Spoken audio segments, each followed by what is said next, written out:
everybody, welcome to this Board Game Nerds video. My name is Ulrik and today I'll be doing something a little bit different. I have done an interview with Jasper de Lange.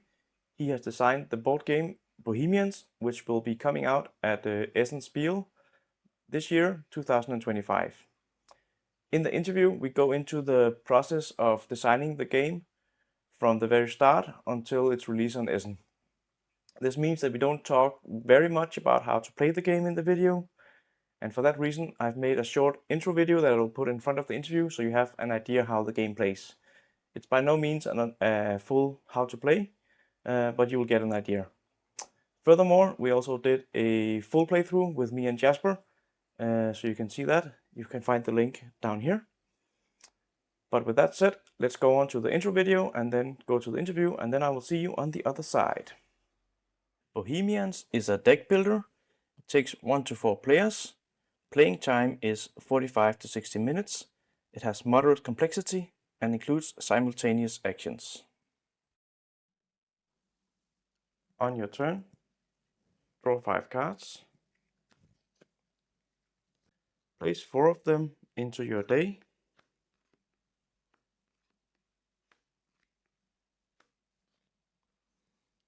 Any remaining cards in your hand goes directly to your discard pile. Count the number of matching symbols. Also looking at the color match here, that is your amount of inspiration. Playing habit cards in your day is done simultaneously. Taking action is done in turn order, starting with the starting player marker. Any inspiration gained can be used to buy cards from the market. There are new habit cards and muse cards. In this case, I got 9 inspiration, so I will buy this card, put it in my discard, immediately refill, and my leftover 2 inspiration will go to the atelier board. Instead of playing one of your habit cards, you could choose to go to work instead. If you don't go to work, you'll get a hardship card into your deck. If you draw any hardships, you immediately have to play them and suffer the penalty. Muse cards can be attached to habit cards and will always have a beneficial effect. When all players have taken their actions, all cards are moved to the discard pile and a new day begins. You win the game by gaining a certain number of achievements depending on player count. You pay an amount of inspiration to gain the card. Each subsequent card will cost more inspiration. This was a quick overview of how to play the game Bohemians. I have with me my good friend Jasper de Lange. Hello. He's the designer of this beautiful game called Bohemians. I met Jasper, or we met each other, at festival 2 years ago, 1.5 years ago. Yeah, when I 24, presented, when you presented Bohemians there. Yeah. I didn't get the chance to play it at the festival. I have since played it 4 times, I think, so I have a little bit of an idea about what the game is. But thank you for coming, Jasper. Thanks for having me. Of course, we'll be talking a lot about this game. First of all, I would like to say welcome and maybe let the audience know a little bit about you. Not so much your bad habits and muses and stuff, but Sure. maybe tell us a little bit about your background in board gaming. What type of games do you like? Have you been playing since you were a child, or did you discover the nerd stuff, the nerd part of board games later? Yeah, well, I mean, I can skip the Monopoly, Risk, Catan, and Carcassonne phase. Yeah, that's been there.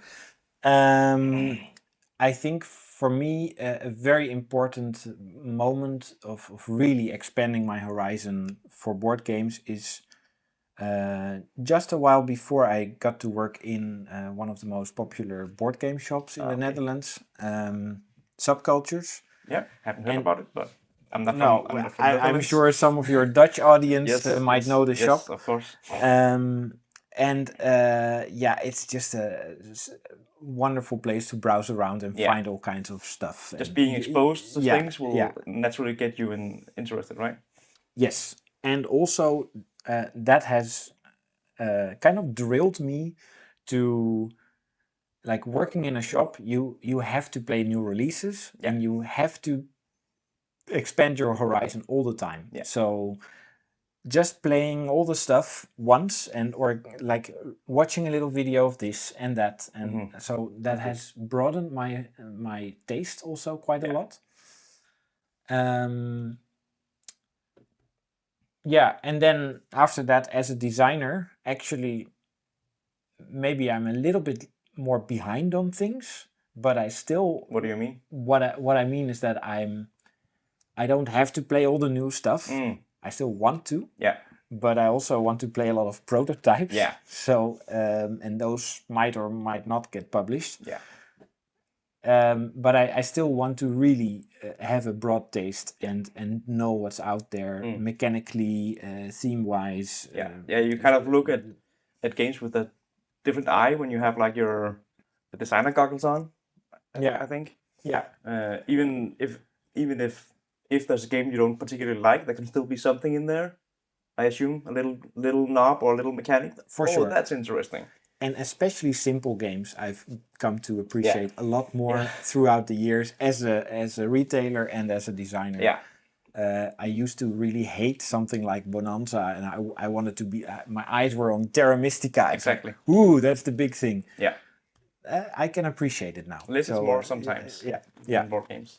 And if you talk about my taste, I play a lot of narrative card games. I can imagine. So that's I made one myself. Yeah.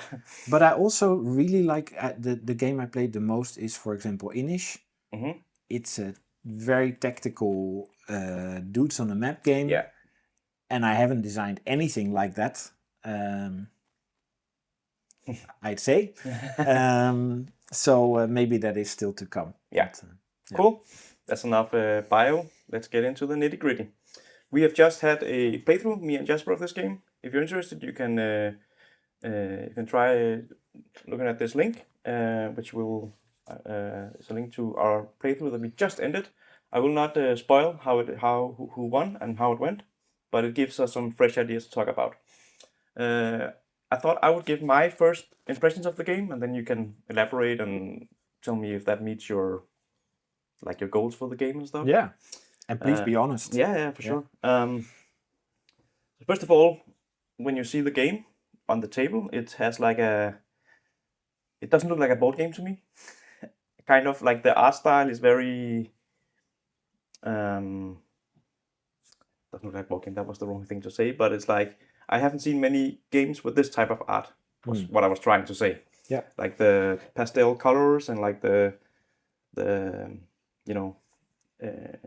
paintings. When I went in to try this game for the first time, it was with you at Aarhus Basketball Festival, and I'm the kind of guy. Initially, I just look at math or like icons, what are the rules and stuff. So I just tried to match the icons and get the maximum, and then I could, even without you saying something, I would see, so this card, I'm sitting and thinking, and then I'm starting to compose. That actually makes sense that these have two symbols that match, which was cool to me. Turns are snappy, which is really cool. And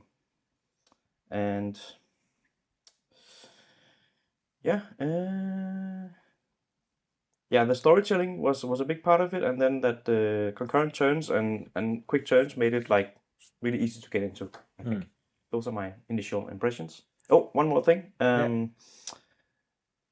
In the game, there's something called hardships. I will just show a few of here.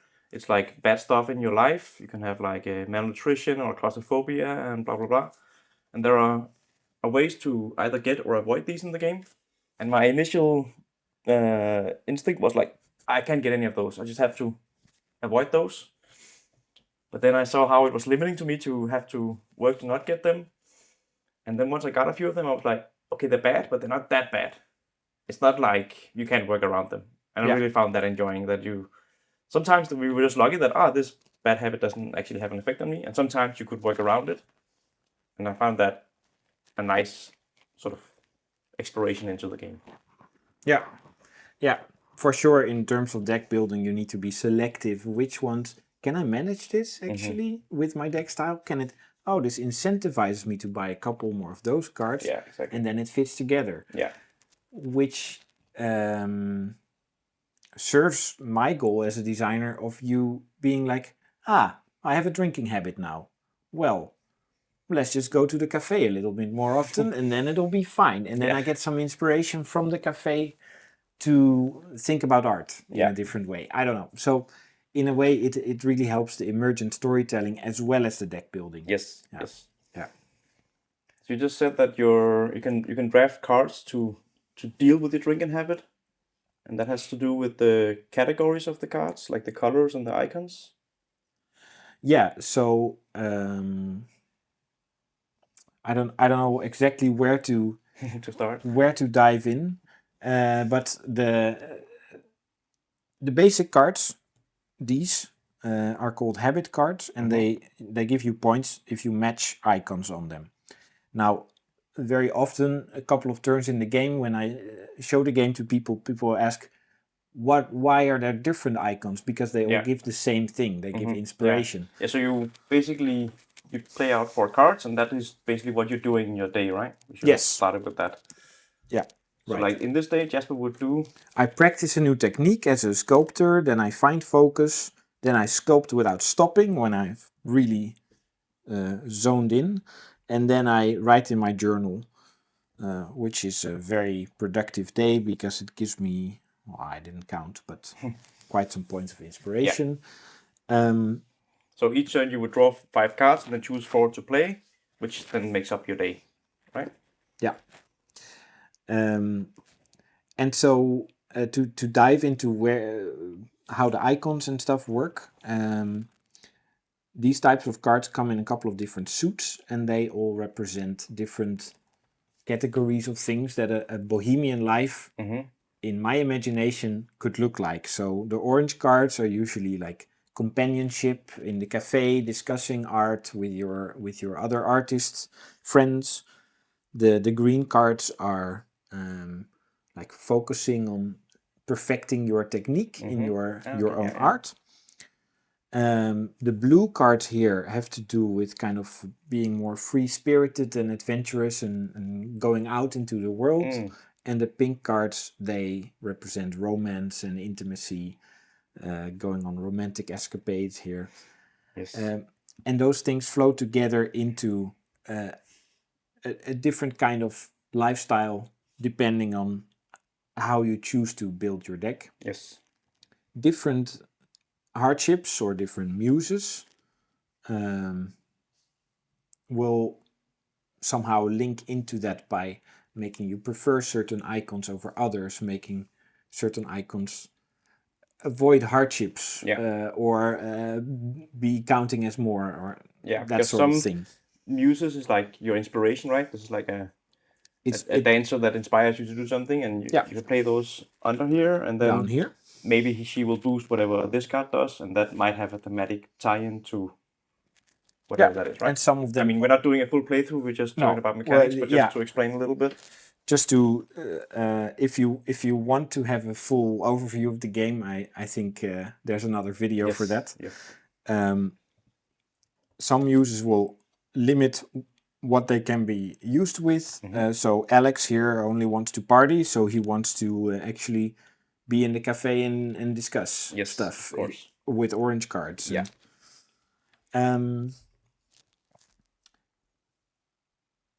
So that's a couple of elements that are there that allowed me as a designer to kind of express the theme in a mechanical way, which I think is what I like most about game design.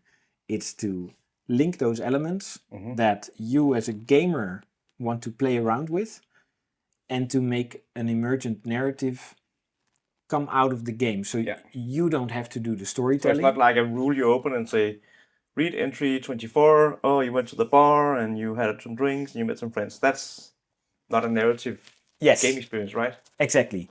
So it's in many games, I would say in role-playing games, it's often either the dungeon master or the players that have to work really hard to do the storytelling. You have to be actively very creative. Or in many narrative-driven board games, it's the game designer who has written the whole story out and maybe it's a branching story with different options, but you get to read out what the other person made up. Here it's emergent from the board. Yeah. That was always my goal, and I think there's a couple of elements that really let me flesh that out in the game, that makes it natural for players to improvise, to kind of see like, hey, I matched up my icons in a nice way. Look at that. Yeah, that's cool. It's a nice day. Yeah. Which leads me to my next question, which you probably hate. What came first, theme or mechanics? Theme. You almost answered it before. I mean, I don't hate that question. I think it's very often, as I hear the discussion, it's kind of flattened to, it's mechanics first, meaning mechanics only. Yeah. Or theme first, meaning theme only, and the mechanics are a little bit like not so interesting. I really believe that games are cool because they let me really think about how to integrate those two. Yeah, but the spark comes from somewhere, right? Yes. So the spark, in this case, it came from me playing a lot of deck builders. Yeah. So that's a mechanical... That's a mechanic first mechanical idea. way in, right? Yeah. I was designing a role-playing game about Vincent van Gogh, actually, a couple of years back. It didn't go so well because I'm not a writer. No. And I realized that RPGs are a matter of writing text for your players and text, making a book. Yeah. Once I let go of that and I started having the ambition of designing board games, I realized actually it allows me to express those things very much better. Because I get to think about the mechanics. How can I tell a little story by putting an icon there? Yeah. And letting those cards link instead of those cards. Even those things, the muse cards cannot be played in all parts of the day, and very often it makes sense.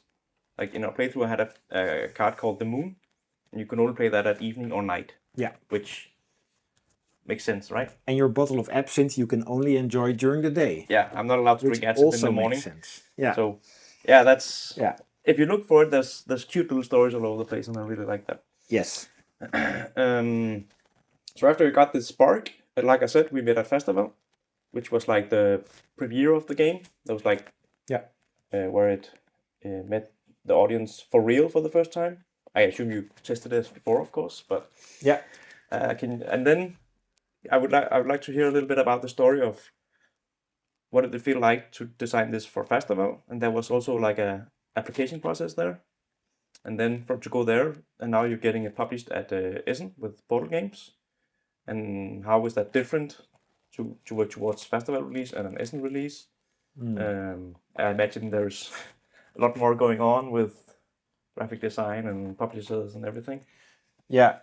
So there's a lot to unpack story, there. But I'll take a couple of highlights and you give me some anchor points. Yes. So Festival is Denmark's largest convention for board games and role-playing games. And it has a program for board games and for role-playing games that is a kind of a premier program. You develop a game aimed at Festival and you show it there in a big way to a bigger audience for the first time.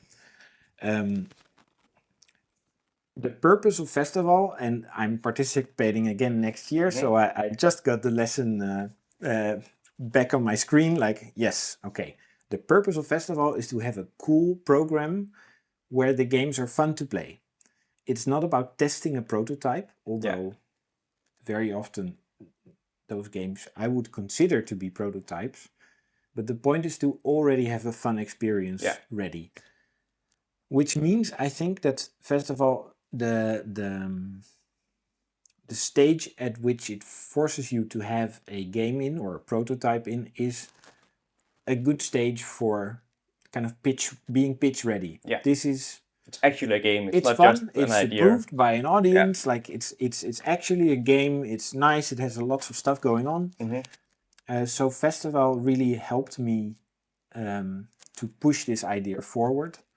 Were you doing it alone or? Yes. Like the idea and the production and Yeah. the cards and everything? Yeah, I was at festival the year before, Okay. where I met a couple of designers that I now consider my designer friends, Mhm. and I helped out a little bit with the board games, and I saw, okay, yeah, this could really be a nice place to. It would be so great if I could participate Yeah. with these people with my game. And I think Bohemians I had on the shelf. I was Like in testing your it a head, there little was an bit. idea. No, And... I had the prototype. Okay. It Okay. wasn't perfect, but it was a prototype among a couple of other prototypes, and I thought this could be a good fit for the festival audience. If you look at the role-playing section, they also like a bit of suffering in Storytelling their and- yeah, games, yeah. a bit of storytelling, and mixing that. So yeah, and then at festival I got encouraged a lot because it was for me it was a big achievement already. I participated as a game designer for the first time. Having my game out, being played by a lot of people, that was a great achievement. But at festival there are also awards and the Ottos. Yes. And It's a golden penguin that you won. yeah, I also hear it say among Danish designers that people would gladly trade a published game for an Otto. I'm not sure if that's true for everyone, but it's a big achievement. So when Bohemians got nominated for all of them, Yeah, that's different like categories. yeah, there's like best game, best communicated, Innovation best and innovation. graphics and yeah. It got nominated for all of them for various elements of the game. And it's the audience voting, right? And the audience voting, it Yeah. got second place in the end. Okay. And then I won one, which was best communicated. Yeah, then I was Congratulations. over the moon, of Yeah. course. And that was just great encouragement to actually start considering pitching the game at Essen to publishers. I would say if we take a jump in time, that's the next step where I was over the moon was when I got to talk to publishers that I greatly admire at Essen, and many people actually took my pitch and were willing to talk. And that was my first time doing it, so yeah, again, that was a big milestone to just... Did you get like meetings in advance? Like you talked to them on email and you got a meeting, or do you show up cold? And No, I didn't show up cold. No. I don't know if that's something that people do. But I made a sell sheet, I made a little video, and I sent it to publishers. I did the research on, like, this could be a good fit for this game. Yeah, so just not just shooting to every publisher you could find. For sure. Also because I know that this game has it has an unusual theme in general. It has a couple of mature themes or issues that it addresses, that it includes, like opium addiction and syphilis and that kind of stuff. Yeah, you have to be okay with that. I was a bit like, how is this going to be viewed by publishers? I think the game does a good job in kind of reflecting a complete picture of an artistic lifestyle as it was in the time, like 1880 in Paris, kind of that atmosphere. These elements belong in there, in my view. Yes, for sure. And I'm happy that it actually didn't stand in the way for so many publishers. I got a couple of good talks with a couple of big publishers, was very happy with that. Portal was one of them. And I think it was in about 1 month, 1.5 later, that I got to hear from them, like, yes, we want to sign your game. Okay. Then you're sitting there on the phone like, okay, trying to keep the excitement down, and then when you put the phone... it was an email, Okay. but I was like, I was pumped, of course. I can imagine, yeah. Especially since it was going to be planned for Essen next year, which is just now, next month now. So that's like 10 months ago or something that you got the contract? Yeah. Which is not a long time for production, I imagine. No, so my surprise was big, and the work we did in the last year was much. Yeah, I I have can to imagine. say, I was very involved in the Yeah, that was my process. next question. Because Yeah. sometimes you can just sign a game and say you wrote with it, or how was that? How much have you been involved with? And how different is this game from what was at festival? Yeah, it's different in many ways and the same in many ways. I mean, I can totally recognize it. I mean, Yeah. if I see the game, it's the same game. Like Yes. the presence in it's not like they rethemed it or like now there's 5 cards or like when I see it, I see the same game. I'm sure there's a Mechanically, yeah. million balance things and stuff that is changed, I assume. Yeah, so there's a lot of the skeleton and even the muscle structure, I would say, of the game Yeah. that is still there. As you can see, it's way more beautiful. Like they did a magnificent job with the artwork and the graphic design. But yeah, so there's a couple of things we changed in from the prototype as I had it when I pitched it, which was again already quite developed from Of the course. one I had Yes, at yes. festival. It's just half a nice, year for me, before. it's a nice, Yeah. a point in time which not only me but other people can also relate to has the as a game. reference, right? Yeah. So just concretely, this atelier here, which keeps your point between turns and lets you use them for different things, that's new. That was Okay. made in development. Yeah. The scoring achievement cards as a race stack was made in development. Yeah. Um, So it's like a more that's something that is a balanced thing and like we all know this feeling of a deck builder where okay I have 8 money this turn but I can only buy something for 4 and everything is just lost. Yeah. So that's like trying to attend like the negative experience of the players, right? Yeah. Which is something a publisher would be very focused on, I assume. Yeah. And it allows something that many players consider the core of deck building, which is removing cards from your deck. Exactly. Which we didn't do so much in our game, but no, but it allows you to do it every turn almost, if you want to focus on that, which is a very exciting perspective. Yes. By the way, especially in a game that has all these hardships. Yeah, which can also be rejected. Yeah. Or called. Yeah, but you can also trash your starting habits that don't match your color bonuses and stuff like that. Cool. I just to finish the story about development, I don't know. I think about 3 times that I reconsidered all the icons on all the cards, which was a huge job because every card I thought through which icons should be where in order to make thematic sense. So this was a lot of handcrafting for each card and the total set to balance them out in a good way and to make that system that was already strong in the prototype even better and more foolproof, I would say. And then we reconsidered all the card abilities 5 or 10 times and rebalanced and like. That's more like tweaking within the structure, right? This is like a more like this is adding some structural binding the structure together, tying it all together, and these and you worked remotely with that, or did you go there, or how does that work? Yeah, so we worked remotely. I mean, me at my place in Portal in Poland. Yeah. I was my developer Ignacy Chervychek. I worked very closely together with in order to brainstorm ideas and I created one version of the abilities, let him test it. He created one version, let me test it. So you have like an online version of it that you can play all the time, or? We kind of messed around with different versions, I have to say. Okay. But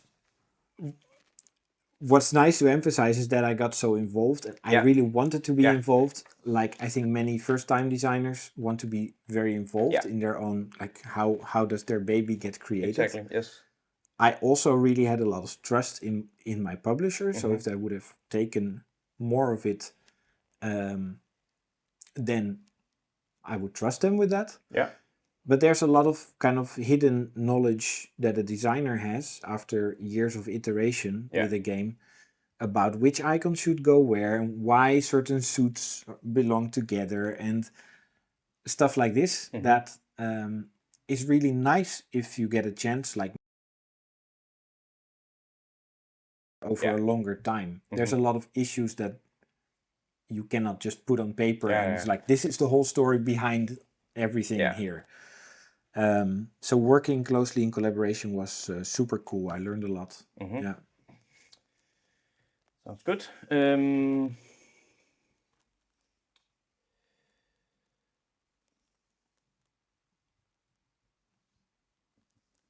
Yeah, one thing I wanted to ask you is, as far as I recall, the solo component is a new thing in the release compared to your prototypes. Yeah. Have you been involved with the solo design, or is that like a separate thing? Yes, I did the solo design. Okay, you did it. Yes. Because sometimes there's a solo designer. Sometimes there's a completely different solo designer that does stuff, right? Yeah. I have not played it yet. I have looked at the rules and it seems like a fun little, like you really pressed for it. It's really hard to create inspiration, or like you have a lot of pressure on you to do things fast. Yeah. I guess if you play the solo mode, you can maybe notice that I have played a lot of Arkham Horror and Robinson Crusoe. So yes, hard games that you play solo or co-op. These solo scenarios can also be played 2-player co-op because I think there's that's a very nice way to enjoy a game like this, where you do your own thing for the largest part, and then to play it co-op is something for couples that could be super nice. Anyway, I did the solo design based on ideas I already had for a while, but only as like vague concept. Like, wouldn't it be cool if we could let players make art against industrialization and kind of fight the culture of the times, or against the decadent elite or stuff like this? Should we show them? Yes, we should. Show them. Sorry, I was planning to have them here, but yes. So I can even go here, and you can maybe show a little bit. All right. So what I said about industrialization, here we have the wheels of industry. What we didn't get was the card components. Here. Yeah. So there's this one puts out. Should we do this again? No, that's fine. Or not? Okay. This one puts out different wheels that then limit you in some way. So these wheels are placed here, and every turn you draw a card from the deck over there. Oh, it's pink. Now I activate the pink wheel and it comes into play.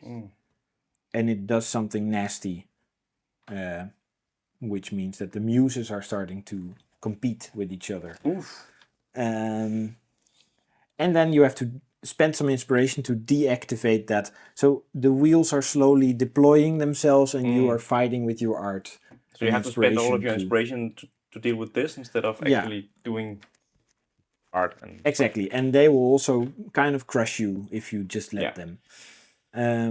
So that's one example. We also have the chains of decency, which is kind of about like ethics and taboos that limit the free living lifestyle of these artists, and the clause of decadence, which kind of wants to corrupt you into making art for the elite and for the rich. Cool. I had a lot of fun making these, I have to say. Are you a solo gamer? Do you play a lot of solo games yourself? Half. Half. Yeah, I do really like solo gaming. I live together with my girlfriend, so I don't get to do a lot of solo gaming. But I have definitely experience with it, and I like it. Cool. So I had my fun with these. Yeah. Yes. I think that about wraps up our talk. I think we got around it a little bit. I have a few questions off the side, or like we didn't prep, so I hope you're okay with that. Yeah. First, every board gamer's hate question. What's your favorite board game? Inish. Inish. That was easy because of all the tactical stuff and you played it a lot. Yeah, but I have this. I worked in a shop. People ask this all the time. Okay. It might be Earthborn Rangers actually. Yeah, that's by a now. cool storytelling thing. Yeah, I haven't played it, but I yeah. have watched some of I it. mean, It it's looks really such cool. such a wonderful game. In the stories, what I like is when games tell stories that are different. Yeah. That I haven't seen in a game, and this one really does. Yeah. It's on my list to try. Yeah. Then an obvious question. Well, you already answered, but are you going to be at Essen with the game? Yes. And people can find you in the booth? Yeah. People can find me at the Portal Games booth every afternoon of Essen. Okay. Where I'll be demoing and signing and cool. Whatever, answering questions. Yes. Yes. And do you have any more demos before Essen? Like, is there some place people can come and play the game? I will be at VikingCon. Okay. The week before. Yeah. 2 weeks before actually. Mm-hmm. The week before I will be at Amsterdice in Amsterdam, where they have a pre-Essen event. Cool. And after Essen, I will be at Papa's Pub Bar Okay. to do a release party. Cool. When the game is actually available in shops. Yeah. Yeah. We will obviously put this in the description, all the things that Jasper just mentioned. But I obviously want to let you know. Yeah, that was it for this talk. Cool. Thank you for watching. Please put down comments down below if you have questions for me or for Jasper. Put them in the comments. Give us a like and a subscribe. And I have been Ulrik, and this was Jasper. And this was a Board Game Nerds video. See you in the next one.